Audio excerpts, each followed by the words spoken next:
ચલો જલ્દીથી આ એક પ્રોબ્લેમ જોઈ લઈએ. કન્ટેન્સ ડુપ્લિકેટ્સ પ્રોબ્લેમ છે. એમાં પ્રોબ્લેમ શું છે કે ચલો આપણાને એક અરે આપે, રાઈટ? અરેની અંદર અગર બે એલિમેન્ટ હોય તો રિટર્ન ટ્રુ કરવાનું. અહીં આગળ વન બે વાર છે તો રિટર્ન ટ્રુ કરવાનું. અહીં આગળ જોઈએ વન એટલે કોઈ એલિમેન્ટ એવું નહીં કે જે ફરી રિપીટ ફોલ્સ. અહીં આગળ વન ઘડે ઘડે રિપીટ થાય કે બીજા બધી નંબર બી રિપીટ થાય. તો હવે એમાં આપણે ટ્રિક શું વાપરીશું કે આપણે અરેને સેટમાં કન્વર્ટ કરીશું. હવે સેટની એક પ્રોપર્ટી છે કે આપણે કોઈ બી સેટ હોય કે ડિક્શનરી હોય તો પણ મને પાક્કું ખબર નહીં, આપણે જોઈ લઈએ એકવાર.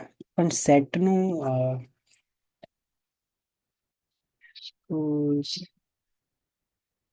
સેટની એક પ્રોપર્ટી છે કે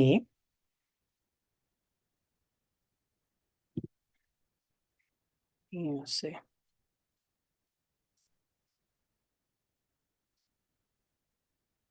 હમ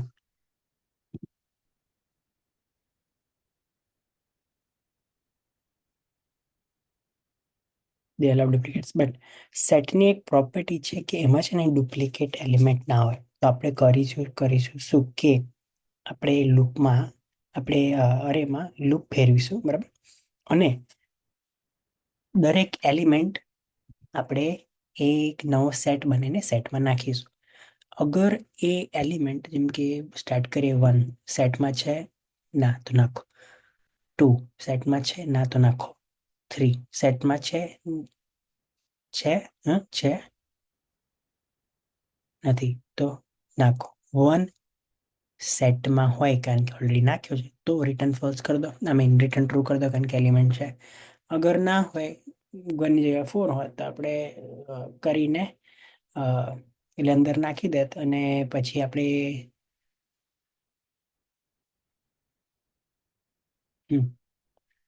આપણે નાખી દત અને પછી આપણે રિટર્ન ઓવરઓલ આખી લૂપ ફરી જાય પછી ફોલ્સ કરતા. જલ્દી જોઈ લઈએ.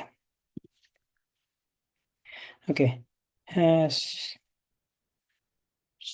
સેટમાં એક ફંક્શનાલિટી છે કે એને છે ને એમ્પ્ટી સેટ ડિક્લેર કરવાનું તો સેટ બ્રેકેટ કરીને કરવો પડે. બીજું for loop for x in range length લઈ લઈએ. શેની લેવાની છે? નમ્સની લેન્થ ફેરવી દઈશું loop. Okay, now if nums at x in hash set, તો હેશ સેટની અંદર હોય તો શું કરવાનું? રિટર્ન ટ્રુ, કારણ કે ઓલરેડી એની એલિમેન્ટ અંદર છે. મેક શ્યોર ટી કેપિટલ હોય ટ્રુમાં, થોડું એવું છે. અને અગર એલિમેન્ટ એની અંદર ના હોય તો આપણે નાખી દઈશું. શું કરીશું? આપણે હેશ સેટ જે આપણે બનાવ્યો, હેશ સેટનો સેટ બનાવ્યો એમાં એડ ફંક્શન યુઝ કરીશ અને નમ્સ એટ એક્સ માં આપણે એલિમેન્ટ નાખી દીધો એક્સમાં. હવે આખી લૂપ ફરી ગઈ. પછી લૂપ પતી ગયું તો રિટર્ન ફોલ્સ કરી દઈશું. અગર કંઈ બી થાય નહીં તો કદાચ આનું હોઈ શકે. જોઈએ એક્સેપ્ટેડ. સબમિટ નહીં કરું કારણ કે